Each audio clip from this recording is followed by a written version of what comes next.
Bonjour à tous et bienvenue dans cette nouvelle vidéo qui est le tuto numéro 2. Aujourd'hui, je vous propose de réaliser ce magnifique sucre d'orge à poser dans votre sapin. Moi j'ai choisi des couleurs plutôt classiques, mais selon les couleurs de votre sapin cette année, rien ne vous empêche de les accorder. Donc on passe tout de suite au tuto et je vous laisse avec les images.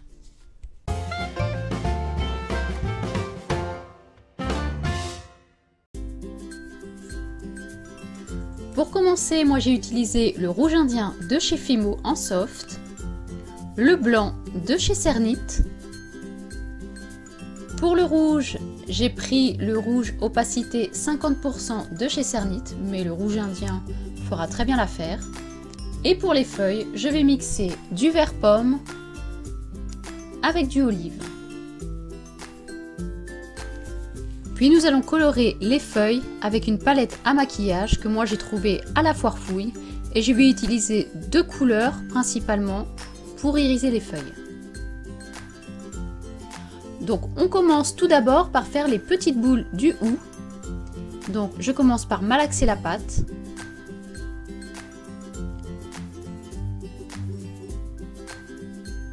Je forme ensuite un boudin que je vais venir découper en 3 petits morceaux.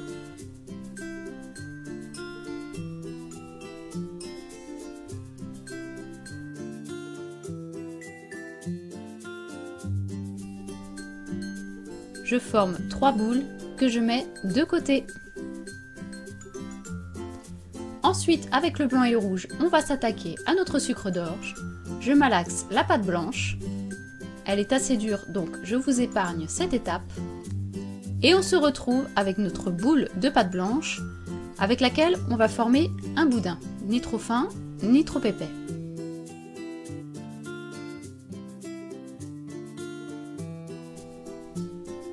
On le met de côté. Je prends ensuite ma pâte rouge. Bon, ici j'en ai pris un petit peu trop, mais c'est pas grave. Pareil, je malaxe et ça nous donne ça. Je vais l'étaler pour former 4 boudins, 2 moyens et 2 plus fins.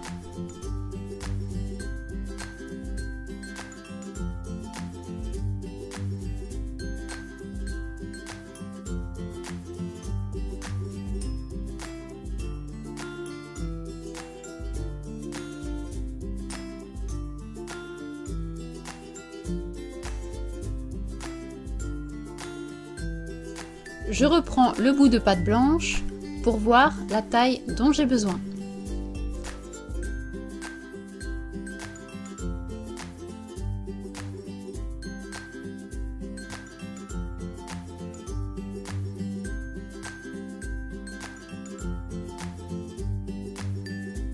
Une fois que c'est fait, il vous suffit de placer un boudin moyen, un petit, un moyen et un petit à distance égale.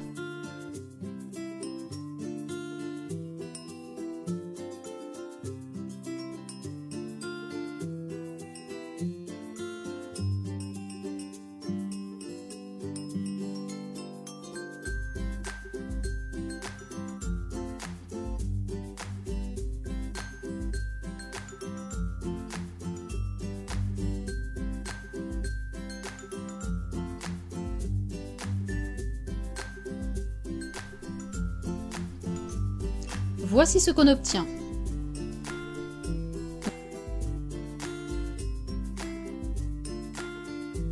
Nous allons souder les couleurs entre elles. Donc il faut faire l'opération jusqu'à ce que le rouge et le blanc soient parfaitement soudés et qu'il n'y ait plus du tout de rainure entre les deux.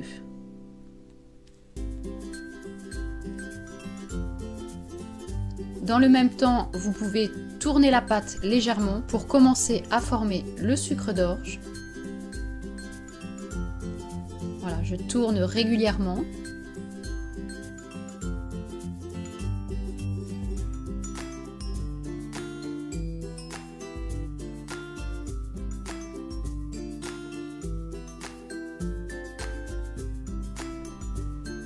Et on obtient ça.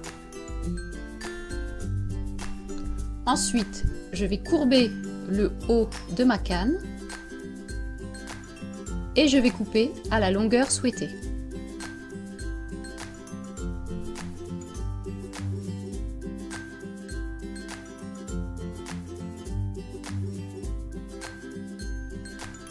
On obtient donc notre sucre d'orge et ça donne ça.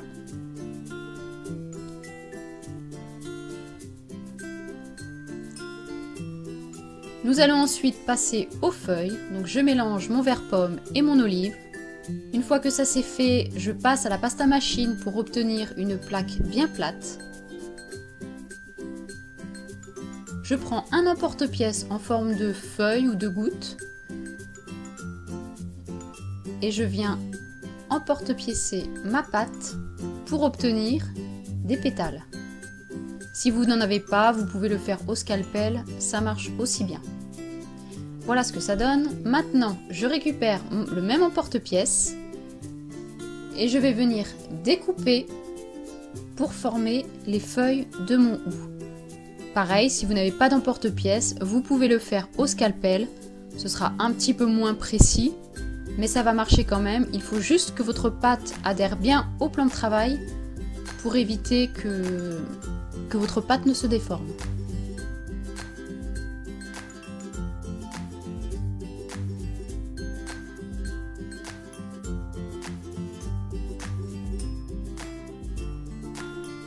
Donc je découpe tout autour.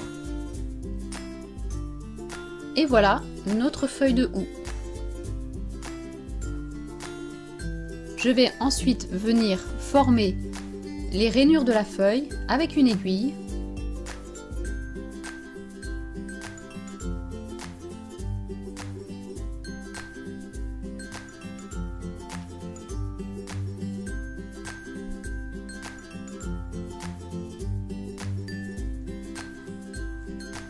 Je fais pareil pour les autres feuilles.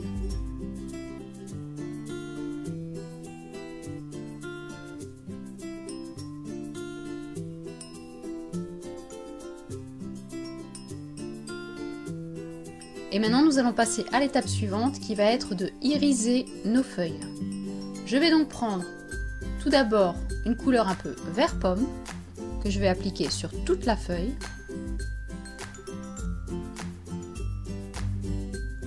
Pas besoin d'en mettre beaucoup.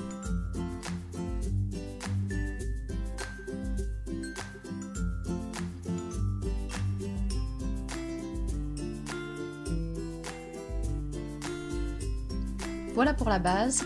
Et je vais ensuite prendre une couleur un petit peu plus foncée que je vais rajouter sur le dessus.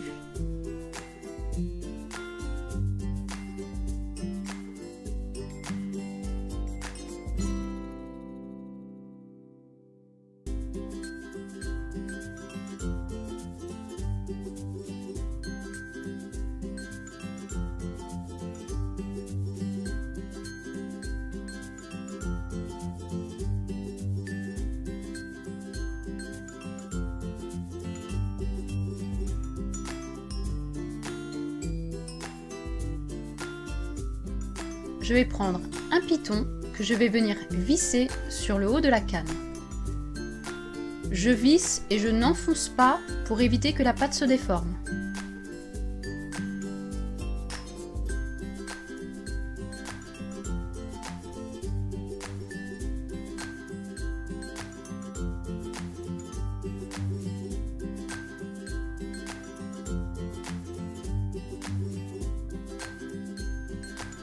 Puis, je vais prendre ma Fimo liquide pour coller les feuilles et bien les faire adhérer à la cuisson.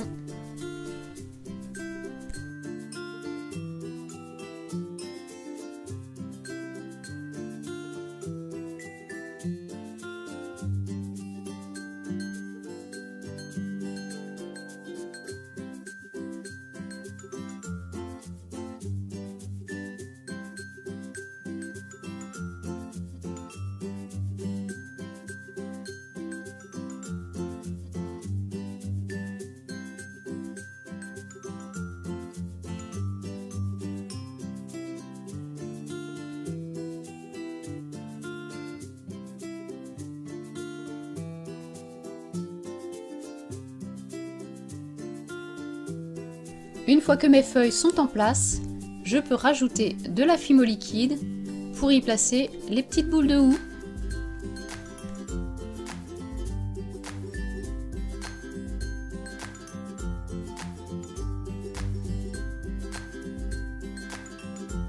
Et voilà! Notre sucre d'orge est prêt.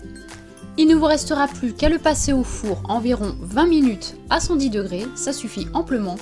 Vous pouvez en faire 4 ou 5 pour mettre sur votre sapin.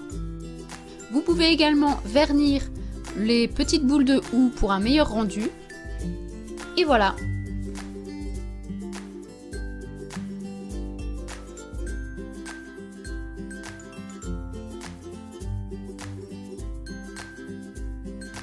Si la vidéo vous a plu, n'hésitez pas à mettre un petit like, à commenter. N'hésitez pas à vous abonner si ce n'est pas déjà fait pour ne pas rater mes autres tutos. Et moi, je vous dis à la prochaine fois!